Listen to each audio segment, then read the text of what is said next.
Scattered over the icy wastes around us could be seen other tiny, befurred jots of wind-driven humanity, all painfully toiling towards the Warren G. Harding School. Miles away over the tundra, waddling under the weight of frost-covered clothing like tiny frozen bowling balls with feet. An occasional piteous whimper could be heard faintly, but lost instantly in the sigh of the eternal wind. All of us were bound for geography lessons involving the exports of Peru, reading lessons dealing with fat cats and dogs named Jack. But over it all, like a faint, thin, off-stage chorus, was the building excitement. Christmas was on its way. Each day was more exciting than the last because Christmas was one day closer.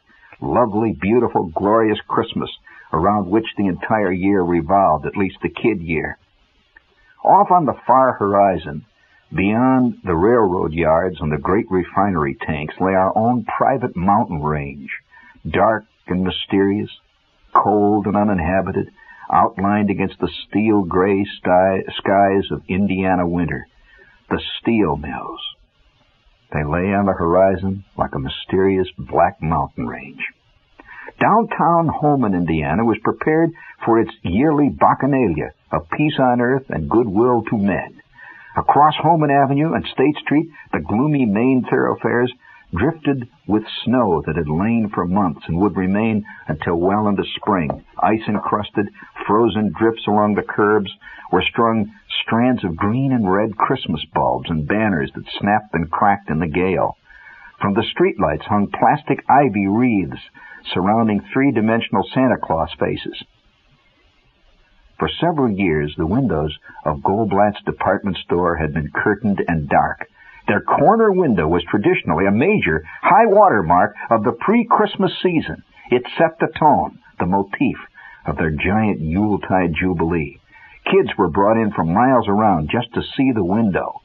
Old codgers would recall vintage years when the window had flowered more fulsomely than in ordinary times, and this was one of those years. The magnificent display was officially unveiled on a crowded Saturday night. It was an instant smash hit.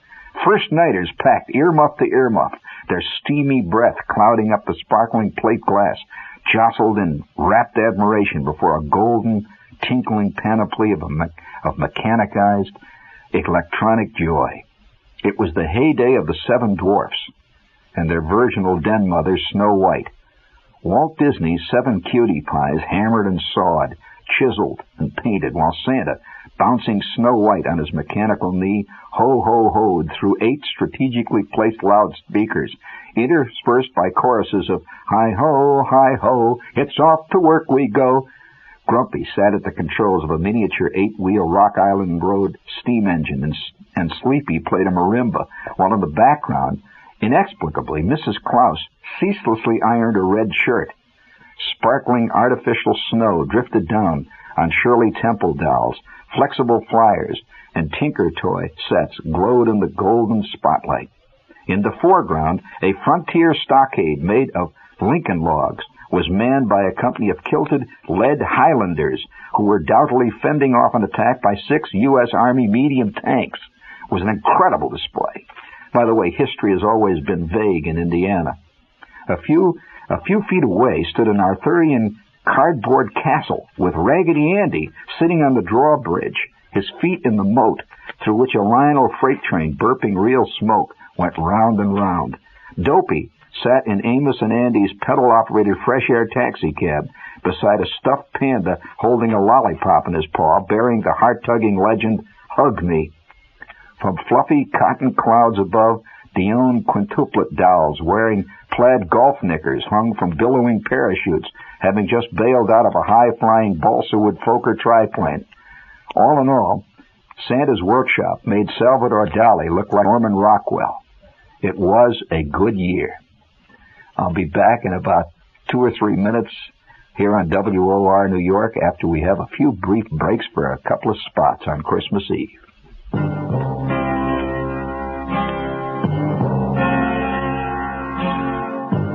Someday you'll own, someday you'll own, sooner or later you'll own Generals.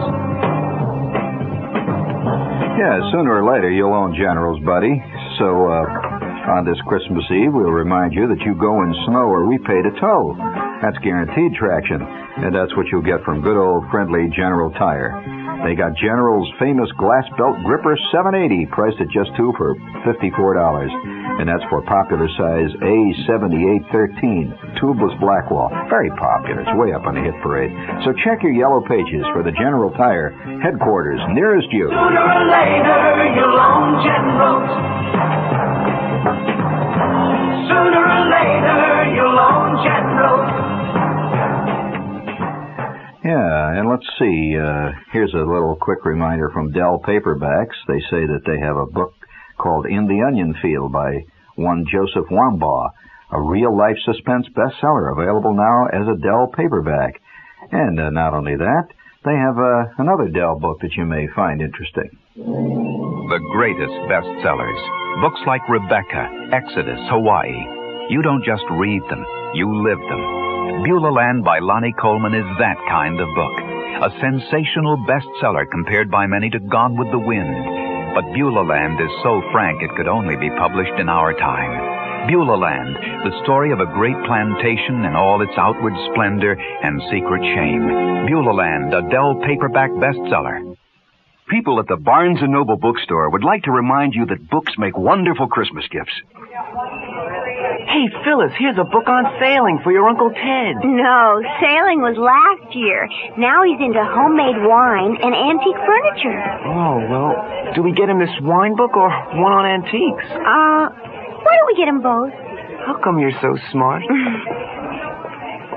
At Barnes & Noble, we've got a whole world of books to choose from, especially books for people who like to do things. For instance, we've got books for people who like to garden, books for cooks, books for backpackers, and just about anything else you can think of. In fact, we've got more books on how to do more things than any other bookstore in the world.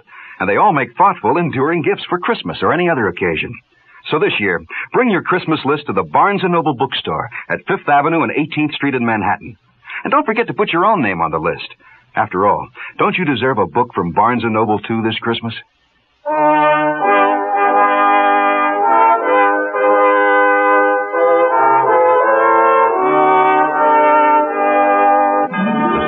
The disinfectant just about overpowers the evergreen in the patient's lounge.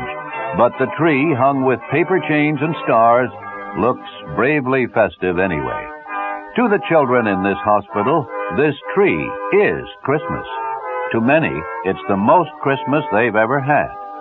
There are thousands of kids like this, poor, sick, handicapped, and retarded, in hospitals and institutions throughout the WOR area.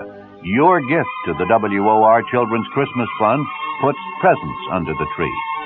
Share Christmas. Send your check or money order to the WOR Children's Christmas Fund, Box 710, Times Square Station, New York 10036.